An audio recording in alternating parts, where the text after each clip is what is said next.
அண்மை செய்தியை பார்த்துக் கொண்டிருக்கிறோம். நாடாளுமன்றத்தை நோக்கிய பேரணி தொடர்பாக காக்ரோச் ஜனதா பார்ட்டியுடன் மத்திய அரசு பேச்சுவார்த்தை நடத்துகிறது. கூடுதல் விவரங்களோடு இணைகிறார் எமது செய்தியாளர் நிரஞ்சன். வணக்கம் நிரஞ்சன், உங்களிடம் இருக்கும் தகவல்களை சொல்லுங்க.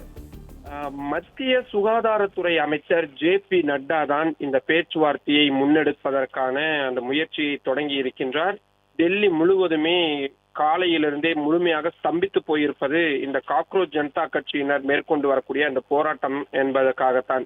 அவர்களுடைய முக்கியமான கோரிக்கை கல்வித்துறை அமைச்சர் தர்மேந்திர பிரதான் பதவி விலக வேண்டும், நீட் தேர்வை உள்ளிட்ட மற்ற தேர்வுகள் அனைத்தையும் பாதுகாப்பான முறையில் நடத்துவதற்கான வழிவகைகளை புதுசாக உருவாக்க வேண்டும், ஏற்கனவே பாதிக்கப்பட்ட மாணவர்களுக்கு உரிய நீதி வேண்டும் என்ற விஷயங்களை தான் அவர்கள் வலியுறுத்தி வருகின்றார்கள். அதில் மிக பிரதானமானது கல்வித்துறை அமைச்சர் தர்மேந்திர பிரதான் பதவி விலக வேண்டும், அக்கௌண்டபிலிட்டியை அவர் எடுத்துக்கொள்ள வேண்டும் என்பதுதான் இவர்களது கோரிக்கையின் மிக முக்கிய அம்சமாக இருக்கின்றது.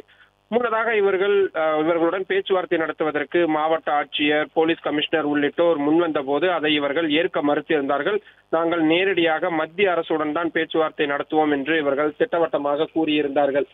காலையில் ஓரளவுக்கு போராட்டம் தணிந்துவிடும் என்று எதிர்பார்த்தால் போராட்டத்தின் வீரியம் என்பது நேரமாக அதிகரித்துக் கொண்டேதான் போனது.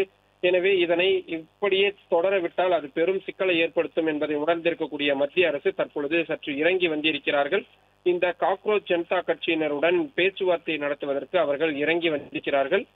முக்கியமாக சுகாதாரத்துறை அமைச்சராக இருக்கக்கூடிய இந்த அத்தனை விஷயங்களையும் மேற்பார்வையிடக்கூடிய அதிகாரத்தில் இருக்கக்கூடிய ஜே.பி. நட்டா அவர்கள் தற்பொழுது இந்த பேச்சுவார்த்தைக்கு இறங்கி வந்திருக்கிறார். ஏற்கனவே நமக்கு தெரியும், டெல்லியில் நடைபெற்ற விவசாயிகள் போராட்டத்தின் பொழுது இதே மாதிரிதான் பல்வேறு கட்ட போராட்டங்கள் என்பதும் பேச்சுவார்த்தைகள் என்பதும் நடத்தப்பட்டது. ஆனால் முடிவு என்பது எட்டப்படாமல் 2 ஆண்டுகளுக்கு மேலாக அந்த போராட்டம் தொடர்ந்தது. ஆனால் இந்த போராட்டத்தை பொறுத்தவரை அப்படி நீடிக்க அவர்கள் விரும்பவில்லை. ஏனென்றால் டெல்லியின் மைய பகுதியில் இந்த போராட்ட களம் என்பது அமைந்திருக்கின்றது.